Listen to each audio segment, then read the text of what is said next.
orang ngaji itu juga hanya lewat WhatsApp. Kalau ditanya sekarang kok pinter ngaji, kamu ikut pesantren mana? Dia jawab, saya ikut di pesantren WhatsAppiyah Pak. Gitu.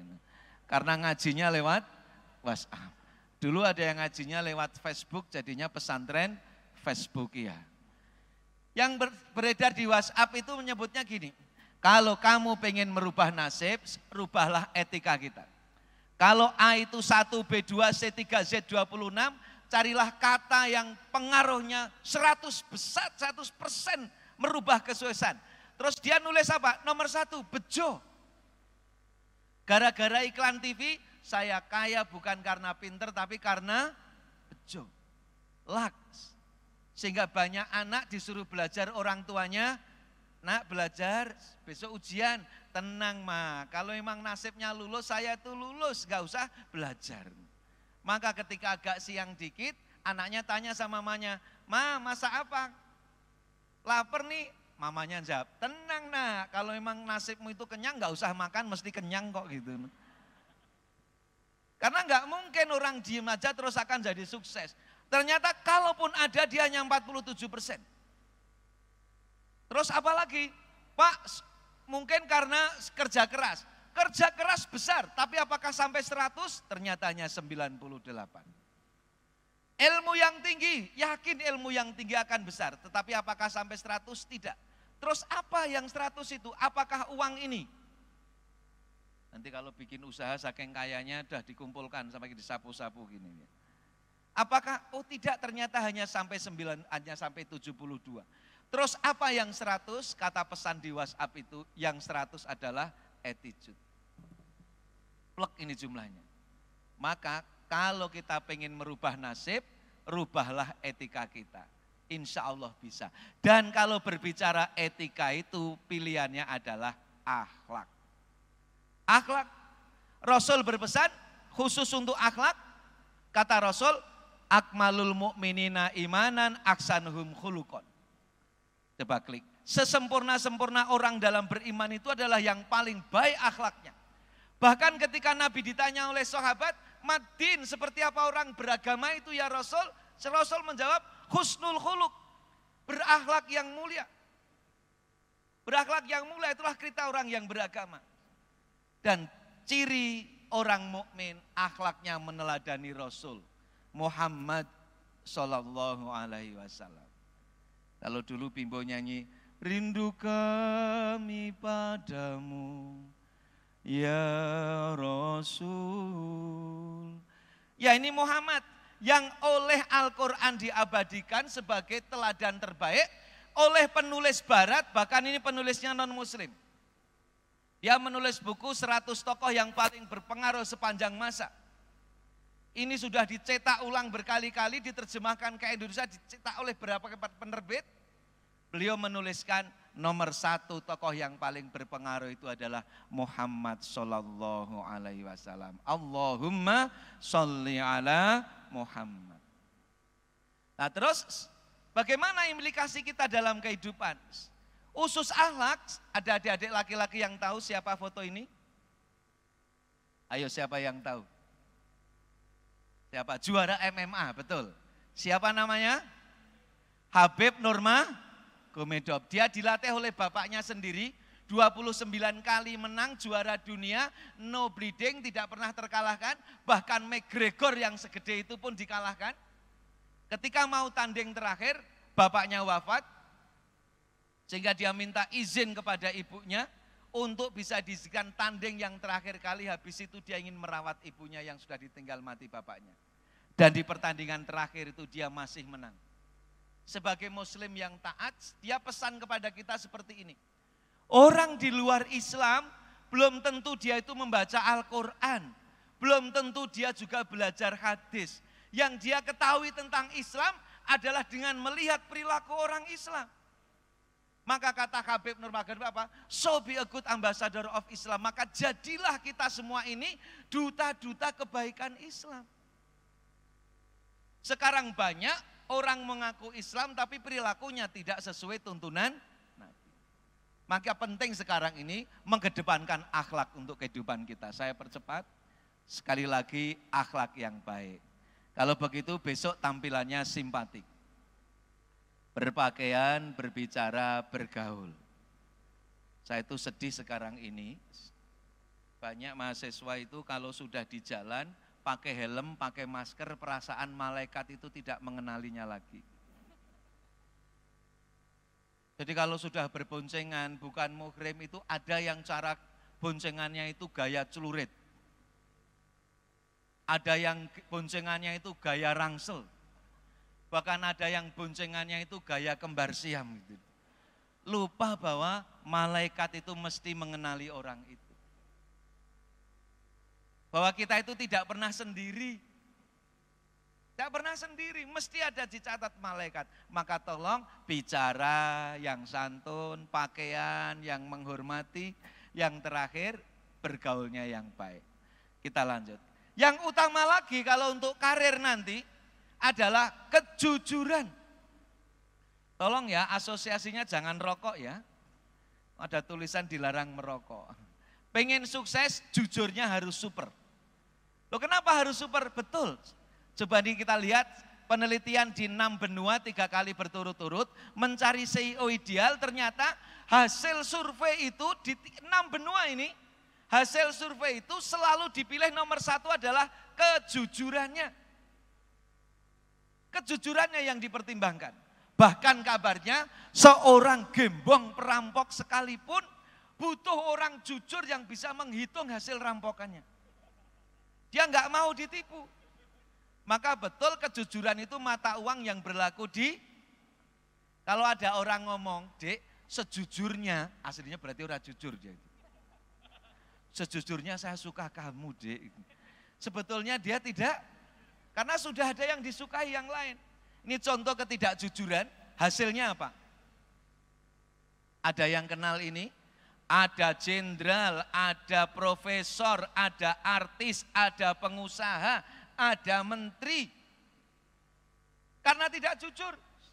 Sehingga dikritik oleh internet, dunia maya, mereka itu waktu kampanye kayak gini. Bacanya, coba yang dari belakang bisa dibaca, pas kampanye katanya.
sekarang spiritnya belajar adalah ibadah. Orang berangkat ke kampus, pulang lagi, itu dalam bahasa hadis Nabi, orang seperti itu akan dimudahkan jalannya ke surga. Man salaka thoriqan yaltamisu fi ilman, sallallahu bi thoriqan ilal jannah. Bu guru juga begitu, bu dosen begitu. Dan karena ibadah kita serius. Ini ada nasihat penting dari orang bijak. Kalau kita mengajar hanya mentransfer ilmu dan teknologi, kata orang bijak itu, ada waktunya nanti kita sebagai dosen, sebagai guru tidak dibutuhkan lagi karena Google lebih pintar daripada kita. Tapi kalau kita mengajar, itu juga memberikan akhlak, keteladanan, keikhlasan, maka selamanya kita akan dibutuhkan karena Google tidak punya semua itu. Dan itu semua ibadah. Yang kedua,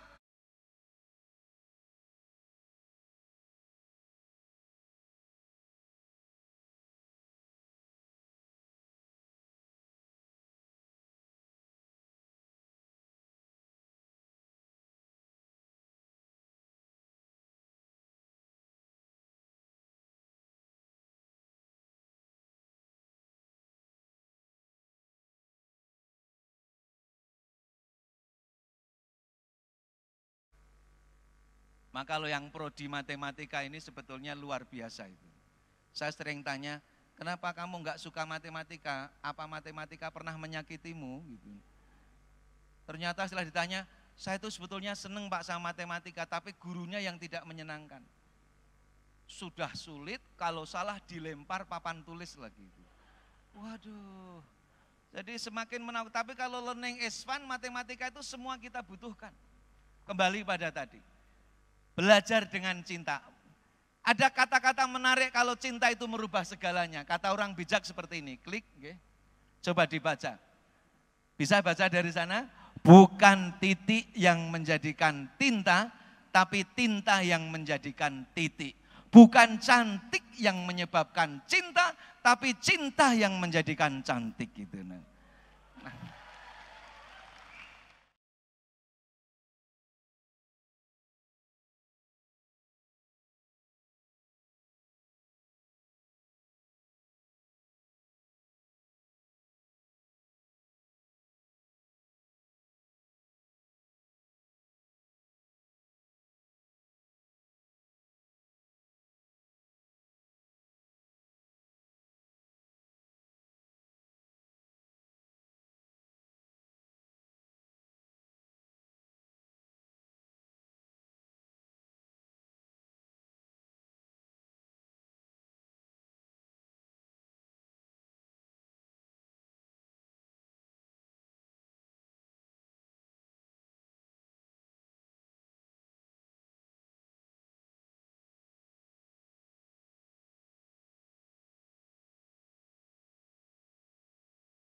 Lamborghini. Kira-kira berapa harganya Lamborghini? Misalkan harganya 3,5 miliar. Terus sampean dikasih mobil itu. Kira-kira tenang enggak sampean bawa Lamborghini, parkirnya di sekitar stadion gitu itu? Enggak tenang ya. Padahal 3,5 miliar. Kira-kira di rumah dibikinkan garasi, satpamnya 2. Satu jaga di pintu, satu megang lidi untuk ngusir lalat kalau mau mencok gitu ya. 3,5 miliar mesti dijaga. Sampean kebetulan nggak dapat Lamborghini. Tapi sampean dapat emas permata asli pakai shot. Asli. Pakai shot itu. Kira-kira segini. Lah kalau segini itu ya 9 miliar. Kira-kira boleh enggak permata asli seperti itu dipinjam teman untuk gantungan kunci motor? Enggak ya. Mesti dipasang kotak khusus, kotak di atasnya lagi, kotak di atasnya lagi, terus disimpan di almari, habis itu dicor gitu ya. Biar enggak hilang. Nah, karena sampean sukanya es krim, hanya diberi gelas kristal hanya 250 juta. Kristal asli, boleh enggak gelas kristal 250 juta itu dipinjem adik kita 3 tahun untuk minum es krim.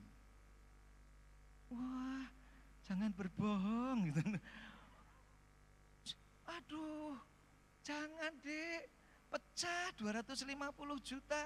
Saya cuma mau tanya, diri kita sama permata mahal mana? Sama Lamborghini tadi? Sama gelas tadi? Itu yang lebih murah dari diri kita aja kita merawatnya sungguh-sungguh. Meletakkannya hati-hati. Kenapa dengan diri kita yang lebih mahal, kita sering meletakkan diri kita di tempat-tempat orang sukses tidak seharusnya di situ. Kenapa kita sering membawa diri kita sembarangan ke tempat-tempat yang seharusnya orang sukses tidak berada di situ. Terus yang kedua, manajemen waktunya yang baik. Clear ya? Klik. Nah, saya coba nih.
Besok tanggal 5 sudah dimulai muktamar online-nya Muhammadiyah.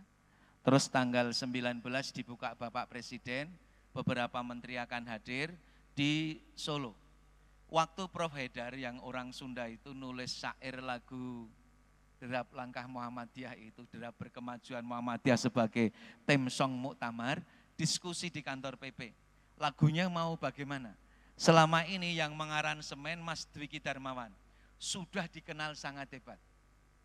Sehingga kalau bikin lagu muktamar itu mesti semangatnya luar biasa. Ke Jogja kita kembali, itu Mas Dwiki. Lah waktu itu ada diskusi, bisa enggak lagu muktamar kita kali ini itu yang cocok untuk anak muda. Terus siapa musisi muda yang mau dicari untuk mengaransemen? Hasil perbincangan diputuskan yang mengaransemen lagu muktamar adalah musisi Sheila on Seven, Mas Eros Chandra. Jadi yang mengaransemen lagu muktamar itu adalah Eros Sheila on Seven. Tujuannya apa? Biar lagunya cocok untuk anak muda. Begitu lagu jadi, kita puter yang mendengarkan ada anak muda, 20-an tahun lebih sedikit, terus sama bapak-bapak yang 50 tahun, ibu-ibu 50-an tahun, diputer bareng, didengarkan bareng. Bapak-bapak yang tua, ibu-ibu yang tua komentarnya, lagu muktamar kok kayak gini. Habis itu yang mahasiswa komentar, lagunya bagus. Gitu. Ternyata memang beda. Kalau saya hadir di acara bapak-bapak, pakai batik kayak gini sopan. Tapi kalau saya datang ke mahasiswa STKIP Muhammadiyah Kuningan pakai badak gini dibilang, Bapak ini mau layat apa ya gitu. Sehingga memang pendekatan anak muda ini beda. Kalau ngaji bapak-bapak, temanya adalah menyambut husnul khotimah. Kalau saya ngaji anak muda kok menyambut kematian, lari semuanya. Beda. Maka kali ini dibikin seperti itu.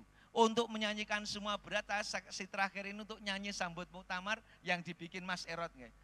Di Solo jalin ukhuwah, ayo. Yang bisa dapat hadiah motor. Ya, enggak bisa. Di Solo jalin ukhuwah, mari. Saya ulangi. Di Solo jalin ukhuwah, ayo.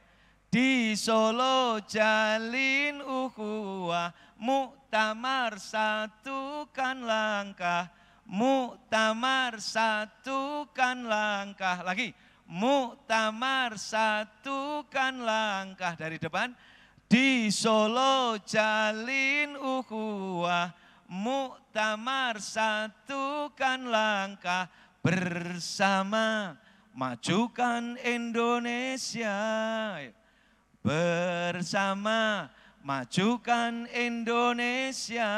Lagi, bersama majukan Indonesia. Satu bait kita nyanyi bersama ya. Terima kasih. Assalamualaikum. Siap? Bisa? Di Solo jalin ukhuwah, muktamar satukan langkah, bersama majukan Indonesia. Mari siap, 1, 2, 3.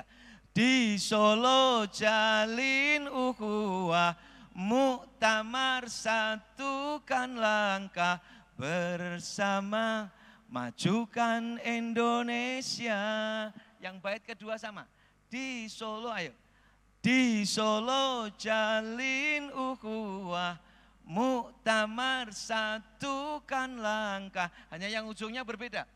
Bersama cerahkan semesta. Ayo.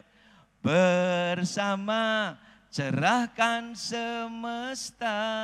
Ujungnya sang surya suluh peradaban. Ayo.